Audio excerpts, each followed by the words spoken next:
Hey guys, Sen here, back in with some more capital raids, and today I'm doing a video idea that was suggested by a viewer, which is to break down each district and talk about the optimal strategies for taking them out in 2 attacks. Keep in mind, what you should use still depends on the base you're looking at. I'm just telling you my go-to strategies that have worked the best for me. Now I'll be going through the bases from bottom to top, starting from Golem Quarry and working our way up to the capital peak, and I've also timestamped when I'm going to be talking about each base, so you can skip around to find what you need.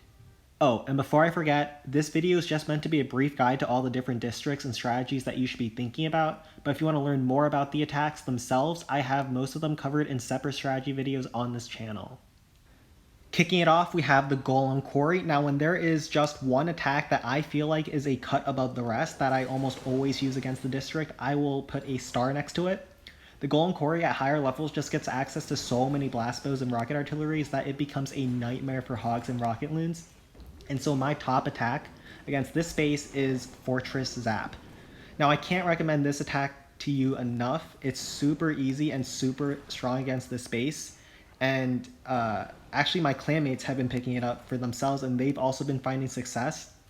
You just send in your fortress and then you have to support it from the sides with your zaps to take out some air defenses, as well as loons to help pick off some of the defenses as your fortress moves throughout the base to clear the flanks, and also because the fortress is slow, help it push into the defenses as it tanks them for your rocket balloons.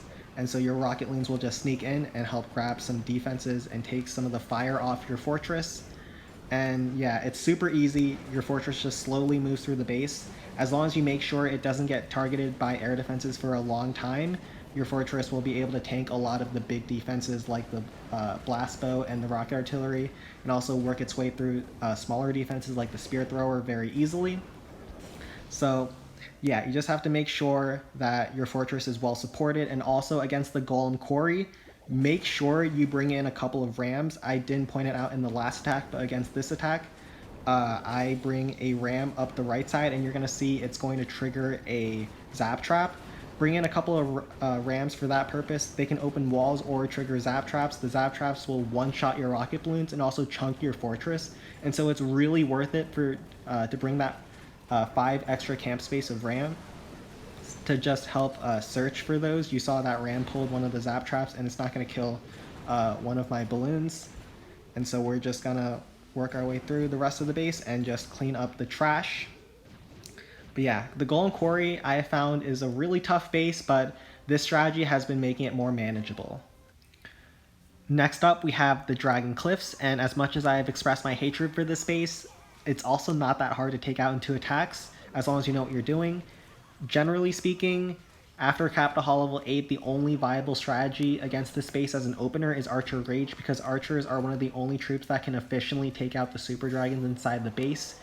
The archers with their stealth ability combined with the rage to give them that damage boost can help DPS through the dragons really fast. Now, one of the ways you can get better with your archers and get more value out of them is actually using your rams, timing them so that after your archers get around 3 shots off, you send in your ram to open up the next wall, and your ram will actually help tank for your archers as your archers lose their stealth, and so you can get a couple of extra shots that will really add up throughout the course of your attacks, and so that will help you get more of the base. And other than that, there's not much to this attack. You just drop in your archers, be patient. You will almost always take up your entire 3 minutes with this attack because you don't want to be spamming in your archers, because then you won't really be taking advantage of their stealth ability. And before Capital Hall level 8 though, I don't recommend using archers. I rather just use Rocket Loon Zap. I believe Dragon Cliffs is capped out at level 2 and there's not that many super dragons there. And what you can do is you can just completely avoid killing the super dragons altogether. You just have to destroy their post because the super dragons themselves don't count towards percentage. And so what I do at the earlier Capital Hall levels is I just take out all the other buildings on the base and just don't kill the super dragons at all, because before Capital Hall level 8 you just don't have the second rage and you don't have that great of ways to help take out the super dragons. But this base, after the super dragons go down, there really isn't much left on the base. So I zap down the last 2 super dragon posts. That's something else you can do. And then I just drag the super dragons into my rages, pull them in to help take them out with archers. I'll just wizard bomb this district hall to get a bunch of defenses. And generally speaking, you want to finish off Dragon Cliffs with Hog Riders if you can. You don't really need heals with your Hog Riders. You just need to make sure that you kill all the dragons and take out a good chunk of the base. And your Hog Riders can just help finish off the rest of the base. I only have 5 of them, but you're going to see they're going to easily have enough to push through the rest of the defenses as long as you take advantage of that glide ability to stun the defenses on the approach. Make sure I take out that bomb tower before the big group of hogs gets there, and so they don't all get splashed. And yeah, this is just cleanup at this point. But yeah, Dragon Cliffs isn't that hard, but it's just a really annoying base. So yeah. Now, the Builder's Workshop is actually one of my favorite bases to attack. There are so many different strategies that work well against it. My preference, of course, being Rocket Loon Zap, but I've used Archer Rage into Hog, Fortress Zap, and even some Mass Larry hits against this base, so really just use whatever you like, because a lot of things will work against this base. Of course, with Rocket Loon Zap, once again, bring in a couple of extra rams because this base, just like the Golem Quarry, also has zap traps. You're going to see I'm going to drop a ram or 2 rams up north, and they're going to proc 3 zap traps for me like that. I even drop in the last one to see if there's any more. There isn't, so I start in with my rocket balloons. This is pretty standard stuff on the channel. We just use our rocket balloons to help pick off all of the air defenses left on the base. We zap down an air defense inside or deeper inside the base because we can't reach that with our rocket balloons, and it'll be shooting down our rocket balloons as we take out the external defenses.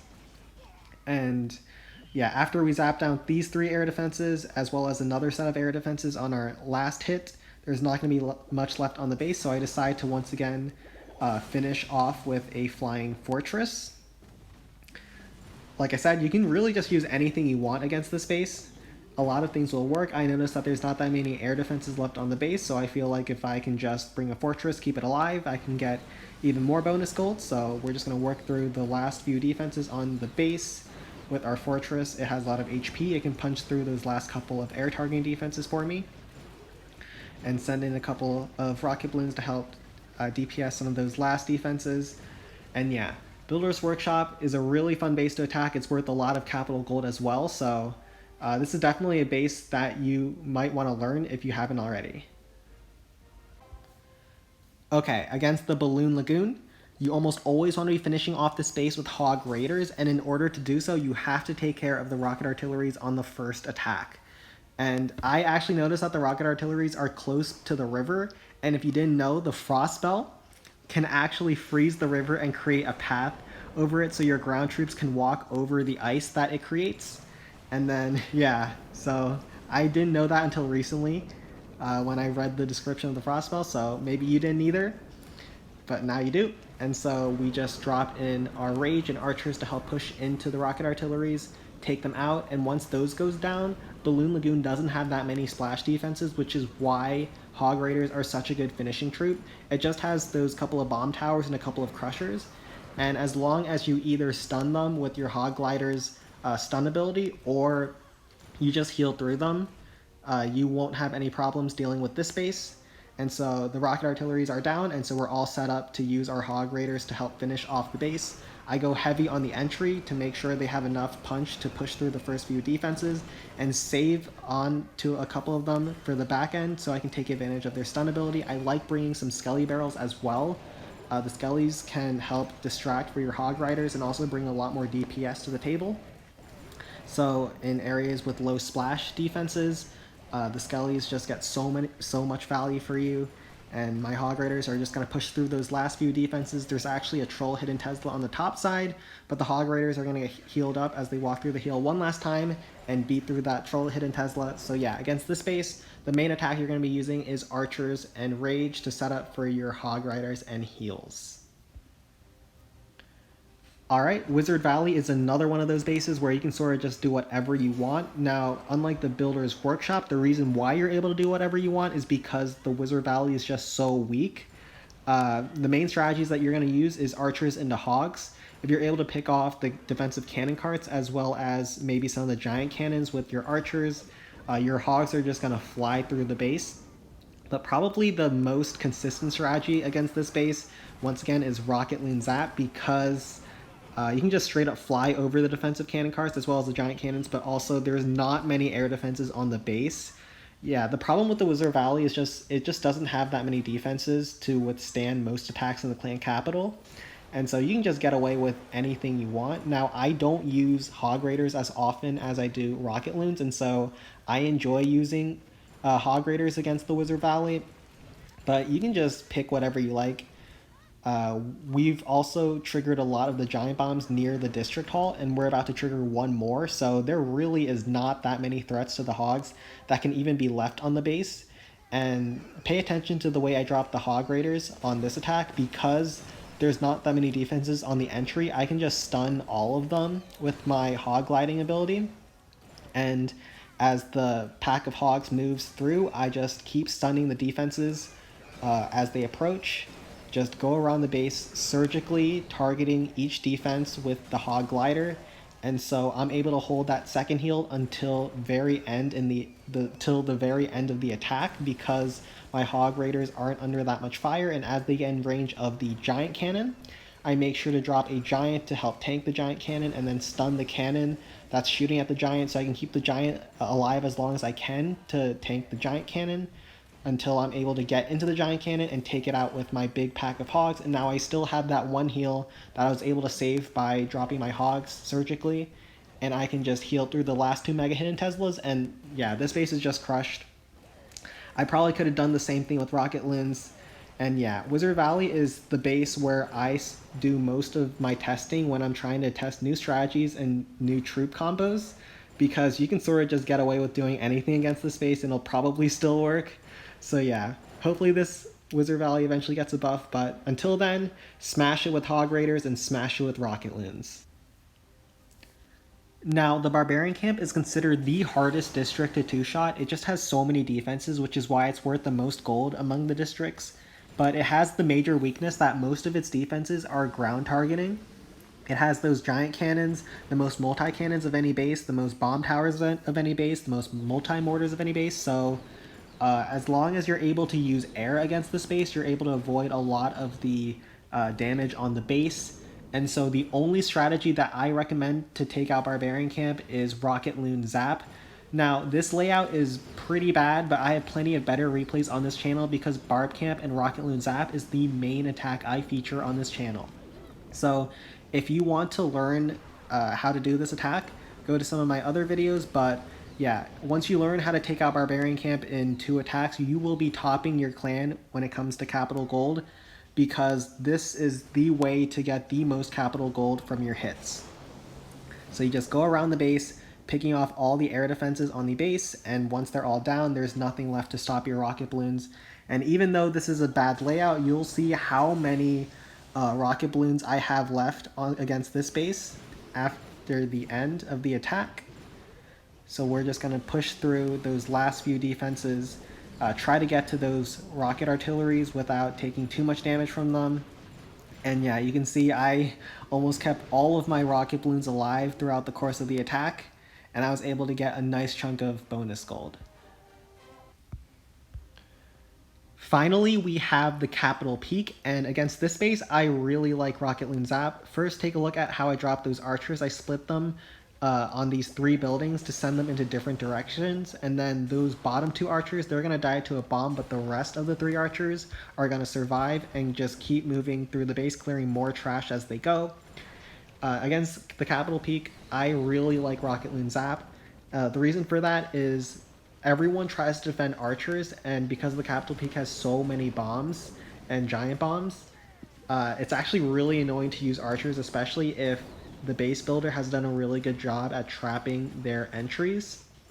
And so I find Rocket Loon Zap to be so much more consistent. Even though there's a couple of zap traps, it's a lot fewer than the number of ground bombs that there are in the base that can deal with your archers. And so as long as you can plan out where you're going to send your zaps over the course of your attacks, you're able to surgically remove all the air defenses on the base. And also the Capital Peak, you're trying to take it down in 3 attacks instead of 2 attacks. I don't think it's possible to take down a decently well-built Capital Peak in 2 attacks.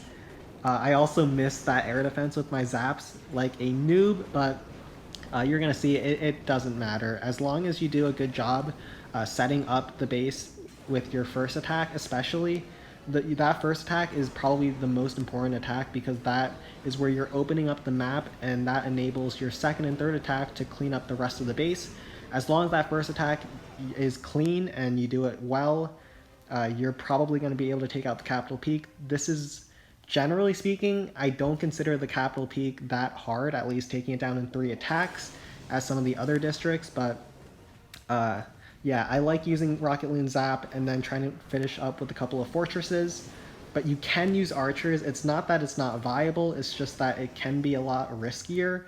Also, if you're able to use super wizard bombs off the capital peak, this capital is in the very back, so it's not really possible, but when it's sort of in the middle and it has a lot of chain value off of it, I almost always go super wizard bomb. Not only is it a fun strategy, but it's super consistent at taking bases out in 3 attacks. So do try that out if you get the opportunity to, but if not, just go with Rocket Loon Zap. It's very consistent. This is a pretty good capital peak design, but I was still able to crush it in 3 attacks. Alright, I think I'm going to link the perfect raid video to the end cards because that video has a lot of great examples of the strategies that I talked about today, so check that out if you haven't already. But that'll be all from me for today. Like and subscribe if you enjoyed, and I hope to see you in the next one. Take care.